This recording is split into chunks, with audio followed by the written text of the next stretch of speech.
Scripture this morning is Romans 10, 14 and 15. Romans 10, 14 and 15. How then are they to call on him in whom they have not believed? How are they to believe in him whom they have not heard? And how are they to hear without a preacher? But how are they to preach unless they are sent? Just as it is written, how beautiful are the feet of those who bring news of good things. So, whoa, hot mic.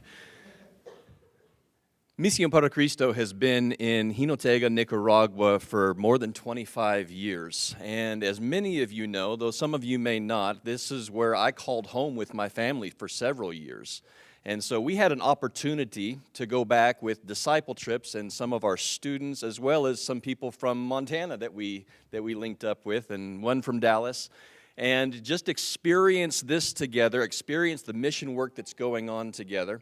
And it was a challenging thing. From my personal standpoint, it was a challenging experience for me, thinking in terms of going. Remember, this is where I called home for a while, and things have changed and shifted since I've been there. And it's kind of like taking this old world of mine, right, and then this new world of mine that I've established here, and wondering how those were going to fit together.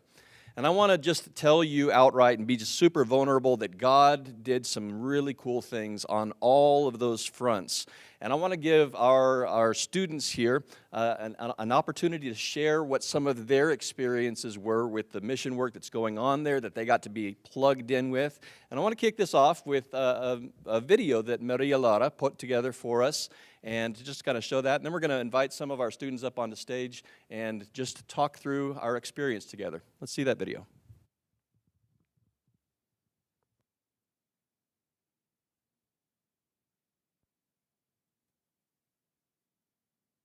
La gente necesita de tu amor eterno, tu gracia y compasión. La gente necesita perdón y esperanza de un Dios que salva. Cristo puede mover montes, solo Dios puede salvar, mi Dios puede salvar, por siempre vino a salvarnos, Jesús la muerte venció, Él la muerte venció. Aún con mis temores, sé que me aceptas,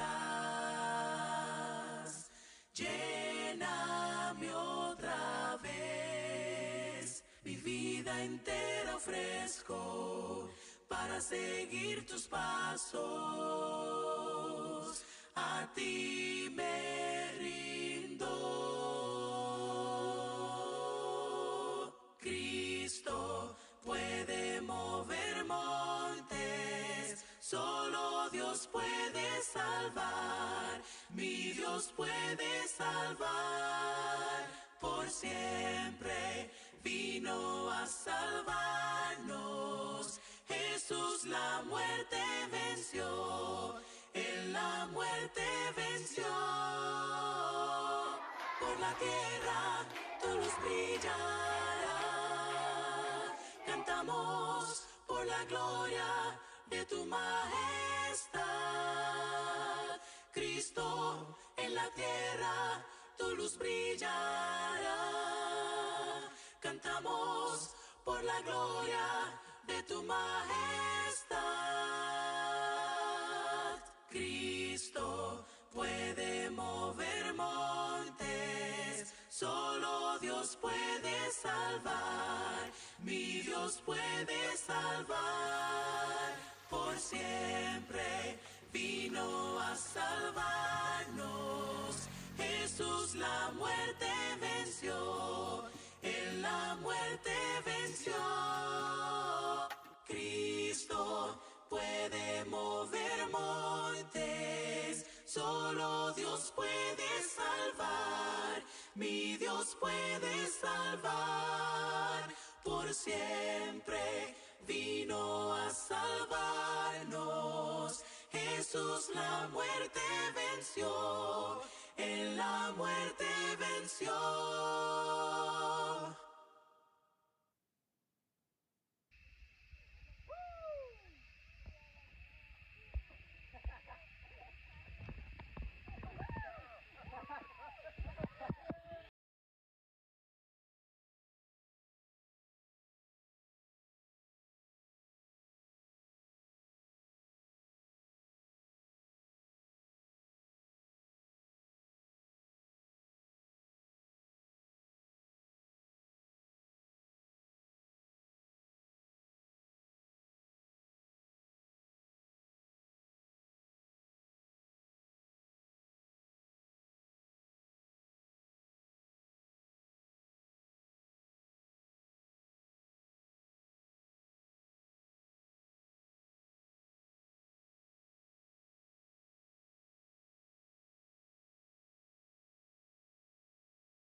As well as some of the ministry that we got to be involved in. And I just want to invite our current students up here onto the stage, and we're just going to have them talk through just briefly what their experiences were. So come on up.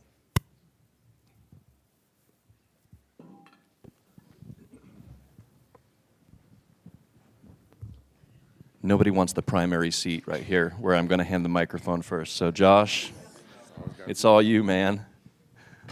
So tell us just a little bit about the trip, and we'll just kind of pass the microphone down as we get, and if you're going too long, I'm holding up fingers. Move that way. Well, it was, first of all, this was my first time ever going out of the country, my first time ever going on a mission trip, and I mean, I wouldn't have chosen any other place to go or any other group to go with. God made so many different connections of just, even in my past, from where I came from to being able to just, it was crazy just how much God, how further in advance God works. And he showed me that physically and spiritually, just how many years in advance that he worked. But specifically, I just wanted to talk about like when we went to when we did the water filters. It was just amazing to be able to see how not only were they doing the water filters, but they were actually teaching the people that they were giving the water filters to how to maintain them, how to keep them up, and that's the well water that they have to use. That, and I mean, if you know anything about water filters, like if you run it through the first time, like the water is like night and day. And so it was just amazing to be able to see, and yeah, it helped me to even just have that realization of like understanding that we have so many things here that are so convenient to us that we don't have to think about. And like this is something for them that could be life or death, or like something that could get them just through the day.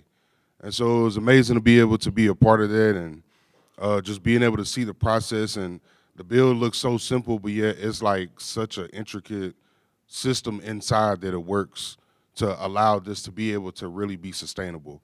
And then the materials that they use are like very good material, but it's like super cheap to make. So yeah, I appreciated being able to be a part of that and being able to see that. And we were in the river 1 minute, and then we went home to go change, and it poured down raining on us as soon as we got done changing clothes anyway. So that day we were in the water all day, so it was amazing to see and be a part of. So yeah. I want to talk about the kids and some of the work we did with Kingdom Kids, which is one of the programs that the mission has. We did something called Bible Adventure, and it was explained to me as like a mini VBS, and it was so much fun. We would go to different schools around the area, even there in Hinotega, and we would sing songs with the kids.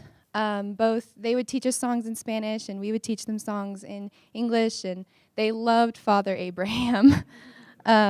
We would do different skits. We did the Good Samaritan, and then we also did the Prodigal Son, tell them stories, and then they would answer questions from the Bible stories. We also played lots of games with them. We did one that Maria Laura taught us called Mingo Mingo, and the kids loved that so much. They clung to Mackenzie. It was really fun. And then just seeing the joy in the kids was really incredible. And it brought me a lot of joy and touched my heart in big, big ways. And then we would give them the little smile boxes, and it would just make their day. And I really enjoyed this trip, and it was an incredible experience and one that I will never forget. So like Josh, this was my first time out of the country, so I was very concerned about the language aspect of going to Hinotega, Nicaragua, and trying to figure out how to communicate and talk with the people. But I was not expected for how willing and excited they were to try to help me communicate with them. Every place we went, there were, whether it was the translators helping us or the kids just trying to teach us Spanish, it was so amazing.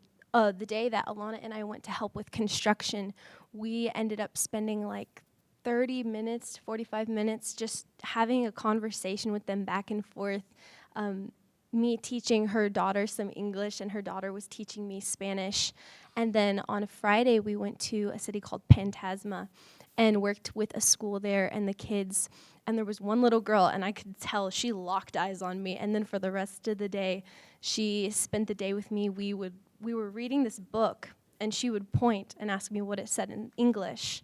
And then she would tell me what it was in Spanish. And so we spent the entire day that day just trying to communicate with each other and talking, and she was just the sweetest little girl.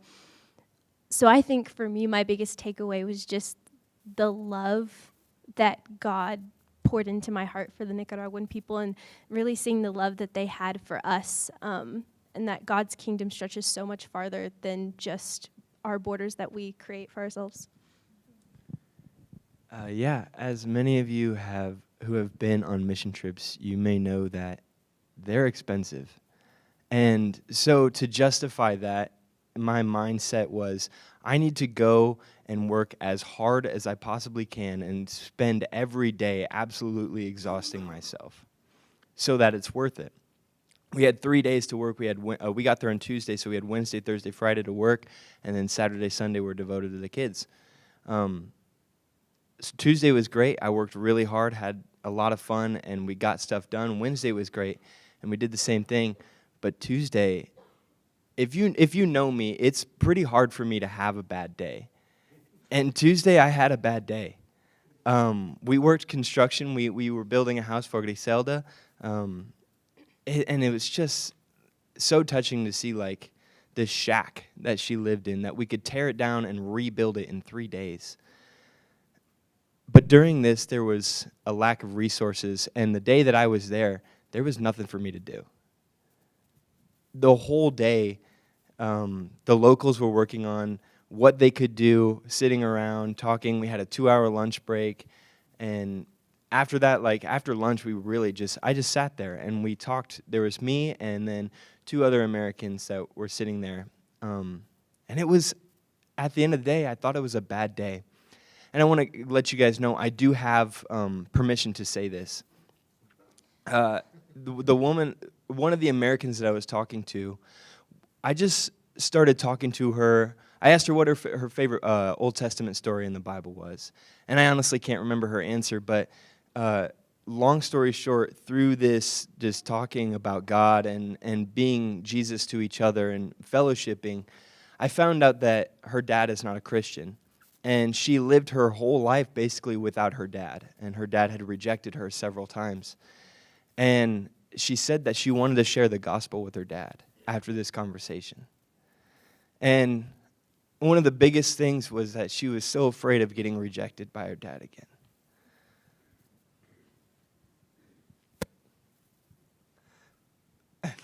Something that was said was, if he rejects you, he's not rejecting you. He's rejecting the gospel. He's rejecting Jesus. And when she got home, she shared the gospel with her dad.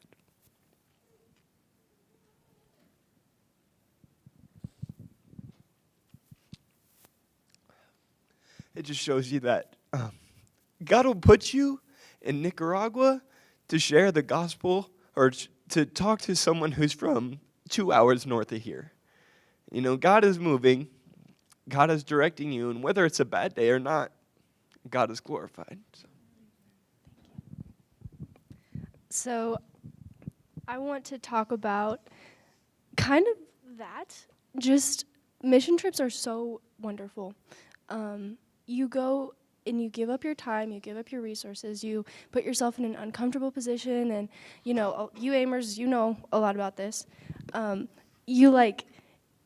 You're giving a lot, but you're getting so much back.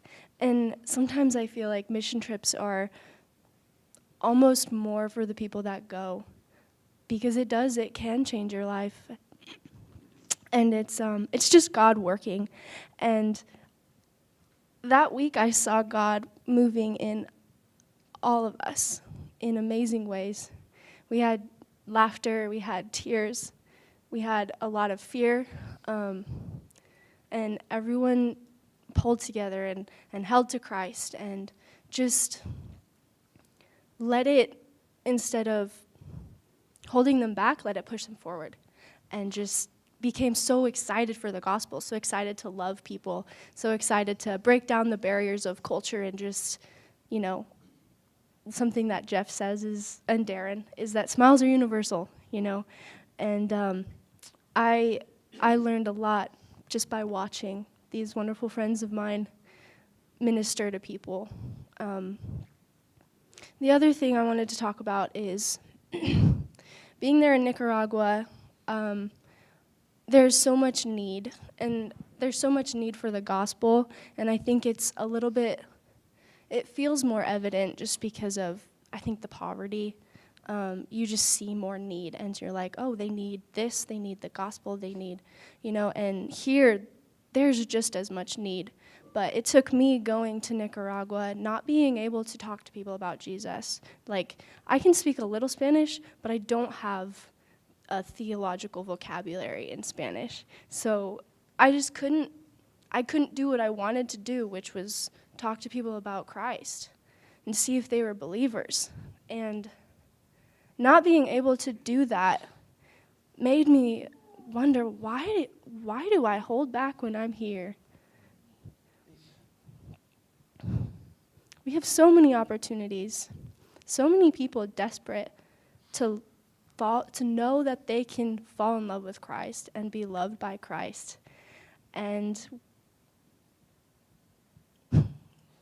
we pretend like we don't speak the language, but they're right there. And I'm glad that I was able to go and remember that again. It's not that hard to ask people and to talk to people about the love of God.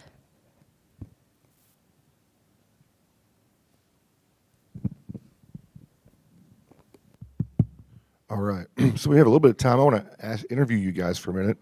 And so every morning we would get up, and there was other people there too. It's a neat organization to be a part of. And we would, the night before, pick out our tasks to do and the different kind of things you saw in the videos and people have discussed. But in the evenings, when we would come back after a meal and clean up, we would have some quiet time and then some worship. So does someone want to speak to that and just talk about what that was like, that part of the trip, that experience? Can someone kind of give us a clue what that was like for you? Or Sure.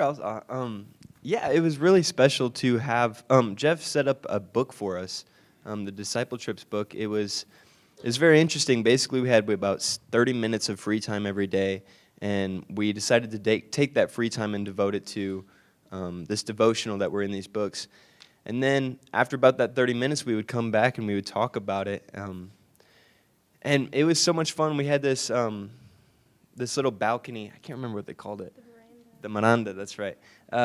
We would go sit out on the veranda and we would just sing. And they had these big wooden rocking chairs. I don't know if you saw the picture in there. We just rock back and forth, singing. All of us had our eyes closed, just worshiping. And then we would talk about this stuff that we got to dwell on for a little while. And man, it was so good. It was so uplifting to have this intentional time to set aside, thinking about what we're doing in Nicaragua, thinking about our day, thinking about what we want to remember, what we don't want to remember, and then talking about that, like confessing sins with each other and telling each other, like, this was my hard thing of the day, but this is what I loved through the day, and being there for each other. It was just beautiful. It was really great. Great. Anybody else want For me, that was a blessing of a time because that was one of the moments that allowed me. There was a moment where I'll just say it in short. I had a come to Jesus moments, and it was a moment where I was able to like release some things that I had been holding on for some years. And for those of y'all that know Isaac McNally, he's one of the guys that I met in Seattle, and man, he didn't know, but our last week before going on spring break, my last sermon that I did for class and my practicum was on Psalm 51. And he didn't know that, he didn't know any of that. So we were singing and he was like, I want to read a scripture. And like, as soon as he said Psalm 51, it was just a moment where it was just like, I was speechless. And just long story short, I had to step away for a minute, and I had my time with God, and he allowed me to be able to just let some things go and be able to see that where I was at in that moment, because God knows that sometimes he has to take drastic measures for me to move. So that was one of those drastic measures, and I saw it, and he moved me. So I was appreciative of that moment. All right. We could talk for a long time. We just have a few minutes left, so I just want to wrap up with a few thoughts. Really, I want to brag, all right? I think sometimes we can do some holy bragging on other people. And I want to, first of all, brag on this team. They did so good. And we had to go get COVID tests. And also, we went through a lot of things just to go on this trip. This is actually the third attempt. We finally made it to Nicaragua. We've tried this trip 2 other times, and the doors just were shut. So I want to brag on them and their flexibility and their good spirit and their hard work. Colton, even now, I want to brag on you for letting us into your heart and not being afraid to be emotional, especially as men. That is so important. And again, it illustrates what a mission trip can do to get into you in deeper ways that you can't in your ordinary life, to get out of our comfort zones and to be pushed somewhere else. And then when we reflect on it, we realize how God is moving and changing and shaping us. And I agree with what you said, Alana, that really we want to go and help people and serve and make a difference, but truly what happens is that experience really is more impactful for us that leave our comfort zones and go there. Again, God is speaking to us and shaping us, and that was some of the stuff we asked them to think about during their nighttime processing of the day and sharing that. I want to brag on Mission Para Cristo and Benny Baker and what the work that they're doing there. It was so amazing. I've heard of it for years. I've known Benny, and to finally get to go there and see what he's doing, I would recommend that organization to anybody. They take great care of you. It was just really, really well done. And I want to brag on David. So David, who was part of that ministry for years, it was really cool for us to see how much people loved him. And when he came back, and he was like a hero. And I might get emotional too, because he got emotional. I get to kind of witness love in action and love in reflection. And since the years have been gone, there's been some people that have passed away and had some trauma in their life. And this was his first time to get to be back with them and kind of just absorb some of that emotion and kind of reconnect. And it was just beautiful to see the body of Christ, even throughout the years, being unified and brought back together. But it was also kind of cool because this is a very smart man here, and you're blessed to have him as one of your instructors. And he's not just about Bible knowledge. These wells, this purification system, sustainability. He took somebody's other some well-proven ideas, and he modified them and made them more accessible, more affordable, more transportable. And in fact, as I understand what they told us, is even within a week or two, maybe it's already happened, a group of some water researchers from, I think, here in Texas are going there to study some of the work that David pioneered. So again, it's fun to brag on these people and what's going on. And again, I just think it all comes back to this idea of mission trips. And yes, they are expensive, but it's an investment in the kingdom and those people we go. It's an investment in ourselves. And so disciple trips are all about connecting people to places around the world, all for God's purpose of taking disciples to make disciples. And that's what we call it, disciple trips. And one of the reasons we're so glad as disciple trips to be part of this ministry with SIBI is because we want you students to experience this personally. These spring campaigns aren't just a filler of your time and just to check another box. They really are something to help prepare you for ministry. And we want you to know that there's organizations like us that will help your congregations down the road if they want to have a similar experience. So we want you to experience that, and so you know, and organizations like ours will take good care of your people out there in our brotherhood. So thanks for being part of that. Thanks for trusting us. It was a great trip, and it was great. Let's give these guys a hand, all right? And Arthur, if you'd come on back up.